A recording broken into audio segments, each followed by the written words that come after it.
In this lesson, we are going to learn about successive disintegration. A decays to B and B decays to some C, say. This decay constant is lambda A and the decay constant here is lambda B. We want to find out the number of nuclei of B at any time t. At time t equal to 0,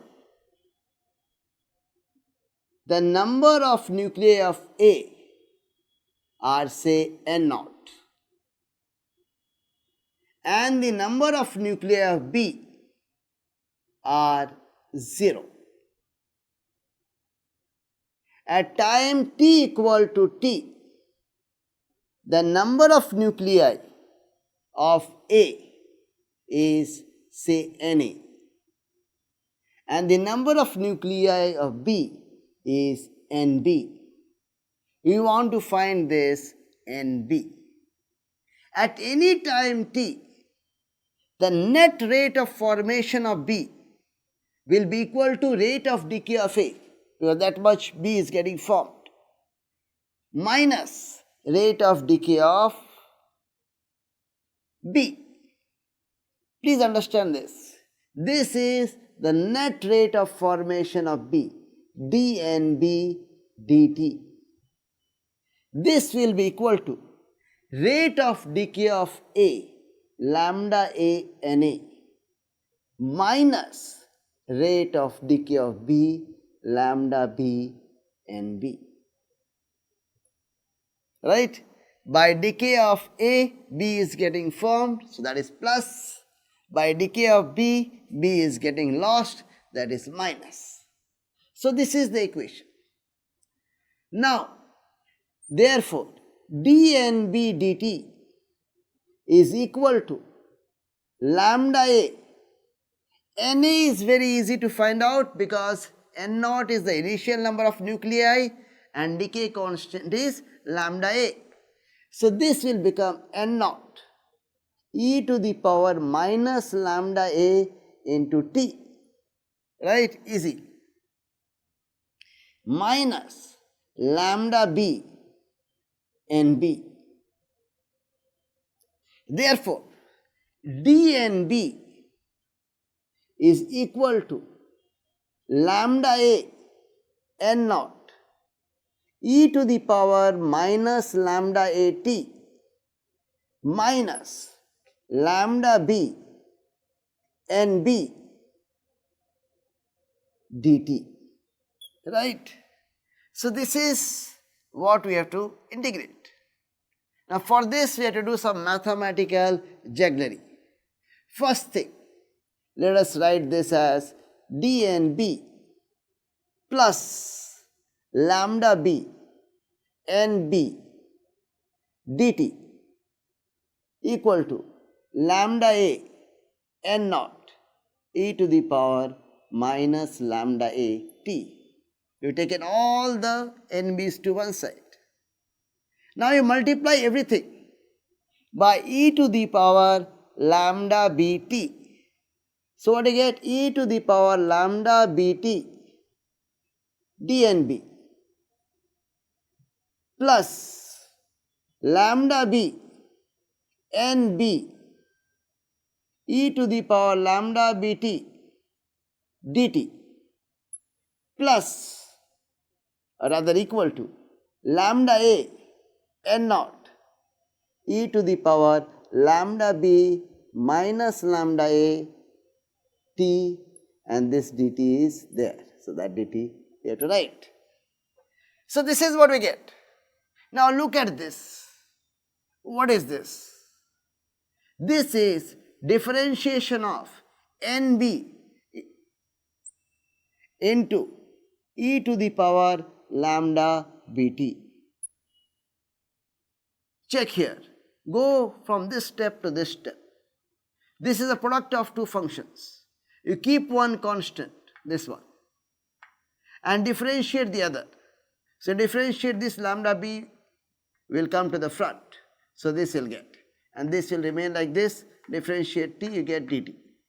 Now you keep the other one constant, e to the power lambda bt. Differentiate the other one, you get this. So therefore this is same as this, and that one is lambda a n naught e to the power lambda b minus lambda a whole thing into t dt. Right? Now we'll integrate both sides. Integration of this is very easy. We get nb e to the power lambda bt. This integration also exponential function lambda a n naught are constants. This integration will give us e to the power lambda b minus lambda a into t divided by lambda b minus lambda a. Plus we will get a constant of integration. How to find the constant of integration? At t equal to 0, this nb should be 0. If nb is 0 at t equal to 0, right here nb is 0 at t equal to 0, therefore this will become 1 and nb is 0. So this term becomes 0. This will become 1. So from here we will find the value of c. C will turn out to be this one minus lambda a n naught. This will come this side, so minus sign. This is 1 by lambda b minus lambda a. Once you have found c, we can write the equation for nb.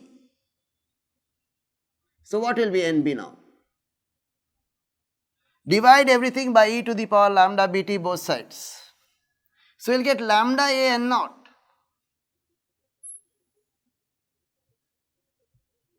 divided by lambda b minus lambda a. This one. This is getting divided. So this will not be there. This whole term only will be there. E to the power minus lambda at. Right? And this will come this side along with this term. So you will get minus e to the power lambda bt. So this equation gives us the number of nuclei of B at any time t. This equation is valid whether lambda b is more than lambda a or lambda b is less than lambda a. If lambda b is more than lambda a, this will be positive, right? And this also will be positive. Therefore, NB will be positive. If lambda b is less than lambda a, this will be negative. And this also will be negative. Therefore, again NB will be positive. So, equation is valid for both the cases, lambda b more than lambda a or lambda a more than lambda b. The number of nuclei of A will decrease exponentially as per radioactive decay law, right? The number of nuclei of B initially will increase because A is more, so it's decaying more, B is less, decaying less, so NB will increase, reach a maximum and then fall down. The maximum will be when the rate of decay of A and the rate of decay of B are exactly equal. That means lambda A and A equal to lambda B and B. Now in this part, the rate of decay of A is more than rate of decay of B. That's why B is increasing. Here, rate of decay of A is less than rate of decay of B. That's why B is decreasing.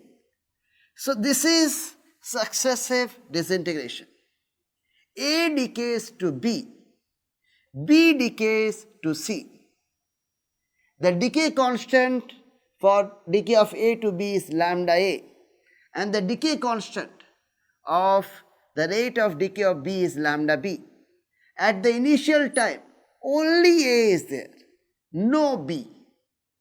At time t, we have to find out NB. Now at any time t, the net rate of formation of B is equal to rate of decay of A minus rate of decay of B, lambda A NA minus lambda B NB. Now Na is very easy to find because that is decaying as per radioactivity laws. So that is N equal to N naught e to the power minus lambda T. So Na becomes N naught e to the power minus lambda AT. B we don't know, B we have to find out. So now after this, we multiplied the entire equation by dt, took all the NB's to one side, then multiplied the entire equation by e to the power lambda B into t. To get this, this becomes a perfect differential of this. This is a product of two functions, we differentiate this, we get this.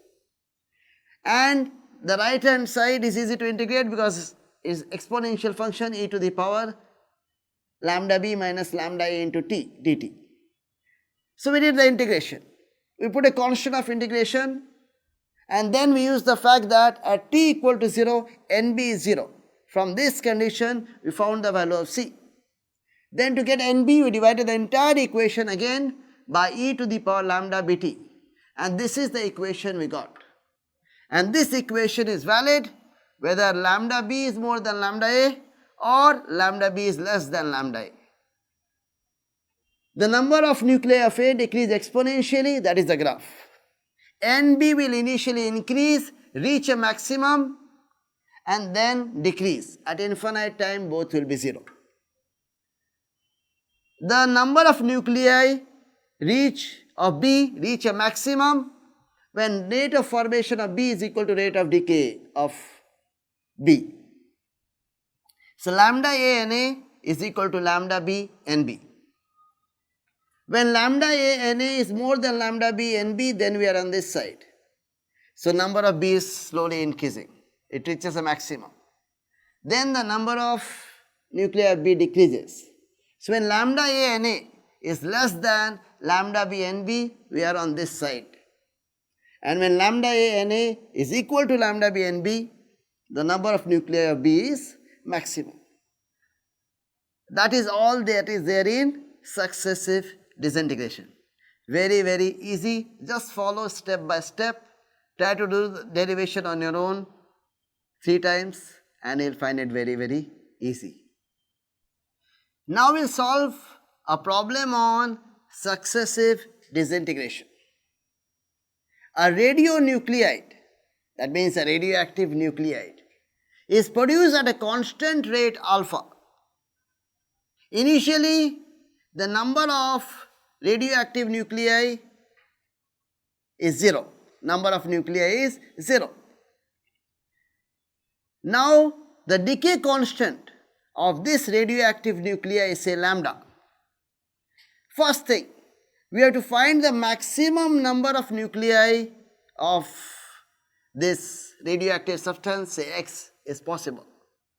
And then we have to find an equation for the number of radioactive nuclei at any time t. First thing is finding out the maximum number of nuclei of this radionuclide X. This is produced at a constant rate alpha, right? And it will decay as per radioactivity laws. So this will be given by lambda n. So this is the rate of production. This is the rate of decay. When both are equal, then n is n maximum. So from here, n maximum is equal to alpha by lambda. When rate of formation is equal to rate of decay, the number is maximum. As simple as that. Now B part. At any time t, the rate of formation, that is dn dt, the net rate of formation will be alpha minus lambda n. Alpha n is the rate of production, alpha n is the rate of decay. So net rate is alpha minus lambda n. Now we have to integrate this. So dn by alpha minus lambda n, this will be equal to dt, right? Integrate both sides. Dn by alpha minus lambda n. Initially 0 nuclei are there. At time t, n nuclei are there, say. And this time is varying from 0 to t. This integration is not difficult, right? So this integration will be a ln function of this one, alpha minus lambda n. Okay, when you integrate this, one minus lambda will come downstairs, because if you differentiate this, you get minus lambda up here. So minus lambda will come down here. We have to put the upper and lower limit. Here we cannot ignore the lower limit even though it is 0, because when you put 0, this is not 0. So be careful. And this becomes t. This minus lambda goes that side, we get minus lambda t. This you put the upper limit, you get ln alpha minus lambda n, right? And you put the lower limit 0 here, then we get minus ln alpha, and that becomes equal to minus lambda t. So ln alpha minus lambda n by alpha is minus lambda t, right? So now this will give us alpha minus lambda n by alpha equal to e to the power minus lambda t. Now we take it that side, you will get alpha e to the power minus lambda t. You bring it here. So alpha 1 minus e to the power minus lambda t, this one, equal to lambda n. Therefore n becomes alpha by lambda 1 minus e to the power minus lambda t. Now here, earlier you got that maximum n as alpha by lambda, and this is the equation. So now if you make a graph, n versus t, this will reach a maximum alpha by lambda, right? This is alpha by lambda, and this will be an exponentially increasing graph like that. So therefore, how we solve this problem? First thing, the number becomes maximum when the rate of formation is equal to rate of decay. From that you get n maximum, very, very easy, alpha by lambda. Next thing, the net rate of formation at any time t is alpha minus lambda n. So this we wrote as dn dt. Took all the n's to one side and t's to the other side. This integration was very easy, t only. This was also not difficult, we get a ln function. Then you put the upper and lower limit. Important thing to remember, when you put the lower limit, it is not 0. So you have to take care of lower limit also, we get alpha down here. Now after that, we use simple mass and we got this equation. And finally we got n as alpha by lambda 1 minus e to the power minus lambda t. When time is infinity, this will become n max, that is alpha by lambda. So this is how n varies with time. Very, very simple, easy.